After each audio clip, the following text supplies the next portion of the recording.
তো বন্ধুরা কি অবস্থা? লাস্ট উইকের সব নিউজ নিয়ে চলে আসলাম আপডেট ভার্সে। এই উইকে মার্ভেলের অনেক ইন্টারেস্টিং নিউজ আছে, কারণ এই উইকে ব্রাজিল D23-তে কেভিন ফাইগি মার্ভেলের অনেক আপডেট রিভিল করেছে। আজকের ভিডিওতে আমরা সেই সব আপডেট সম্পর্কে জানবো। তার আগে তোমরা যারা চ্যানেলটি সাবস্ক্রাইব করনি তারা দ্রুত চ্যানেলটি সাবস্ক্রাইব করে দাও। তো চলো শুরু করি।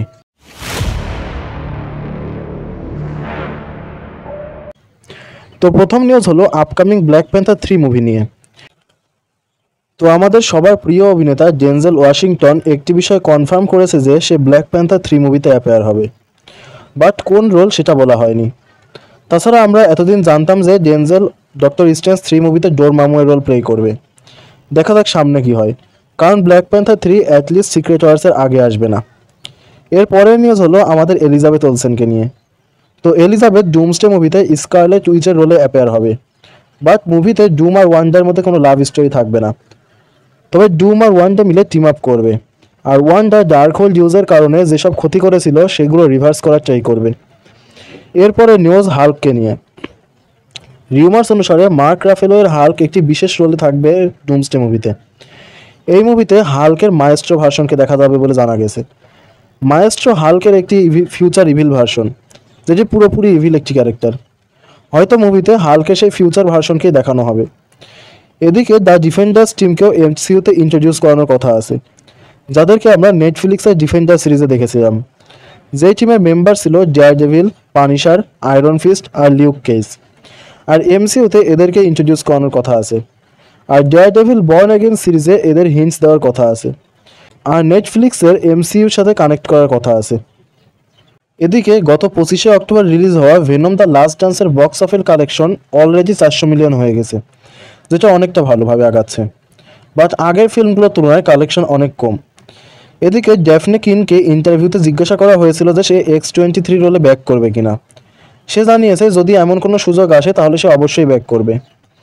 Upcoming Jurassic world rebirth movie হতে স্কারলেট জোহানসনের একটি ফটো রিভিল করা হয়েছে, যা তোমরা দেখতেই পাচ্ছ। ফ্যান্টাস্টিক ফার্স্ট স্টেপস মুভি হতে একটি বিষয় জানা গেছে যে এর শুটিং আগামী 2 উইকের মধ্যে শেষ হয়ে যাবে। আগামী 25 নভেম্বর থেকে দ্য বয়েজের ফাইনাল সিজনে ফিল্মিং শুরু হয়ে যাবে। অফিসিয়াল নিউজ অনুসারে গেম অফ থ্রোনসের মুভি আসবে, আর তার কাজ অলরেডি শুরু হয়ে গেছে, যদিও এটা একদম আর্লি মোমেন্টে আছে। এদিকে জেমস গান এটা রিভিল করেছে যে সুপারম্যান মুভির ট্রেইলার পুরোপুরি রেডি, আর ট্রেইলার তার হার্ড ড্রাইভে আছে। খুব দ্রুতই সুপারম্যান মুভির ট্রেইলার রিলিজ দেওয়া হবে। ব্রাজিল D23-তে কেভিন ফাইগিকে জিজ্ঞাসা করা হয়েছিল যে মাইলস মোরালেসকে এমসিইউতে দেখা যাবে কিনা। তো এর উত্তরে কেভিন বলেছে মাইলসকে খুব দ্রুত এমসিইউতে দেখা যাবে, তবে সেটা বিয়ন্ড দ্য স্পাইডারভার্সের আগে না। অর্থাৎ বিয়ন্ড দ্য স্পাইডারভার্স আগে রিলিজ হবে, তারপরে মাইলস এমসিইউতে আসবে। আর এই উইকের অনেকগুলো ট্রেইলার রিলিজ দেওয়া হয়েছে। প্রথমে তো ক্যাপ্টেন আমেরিকা ব্রেভ নিউ ওয়ার্ল্ডের ট্রেইলার রিলিজ দেওয়া হয়েছে, যেখানে রেড হাল্ককে প্রপারলি দেখানো হয়েছে, যেটা ফ্যান্সরা অনেক পছন্দ করছে।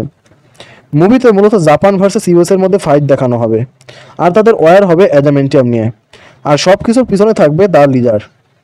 এই ট্রেইলারের ব্রেকডাউন আমার চ্যানেলে দেওয়া আছে, যার লিঙ্ক আমি ডিসক্রিপশন বক্সে দিয়ে দিচ্ছি। এছাড়া থান্ডারবোল্টস মুভির স্পেশাল লুকও রিলিজ দেওয়া হয়েছে, বাট এইখানেও সেন্সিকে প্রপারলি দেখানো হয়নি। আবার হোয়াট ইফ সিজন 3 এর ট্রেইলারও রিলিজ দেওয়া হয়েছে, সেইখানে আমরা গডেস অফ থান্ডার স্ট্রমকে দেখতে পাই। এই ট্রেইলারের ব্রেকডাউনও আমার চ্যানেলে দেওয়া আছে। তো ওয়ান্ডারম্যান নামে যে সিরিজ আসার কথা ছিল, সেই সিরিজে টোটাল 8টা এপিসোড থাকবে। আপকামিং ক্রেভেন দ্য হান্টার মুভির রান টাইম হবে 2 ঘন্টা 6 মিনিট, যেটা এখন পর্যন্ত এসএসইওর সব থেকে বেশি রান টাইমের মুভি হতে যাচ্ছে। তো এই ছিল এই উইকের সকল আপডেট। ভিডিওটা তোমাদের কেমন লাগলো তা জানাও, আর ভালো লাগলে অবশ্যই লাইক করো। দেখা হচ্ছে পরের এপিসোডে।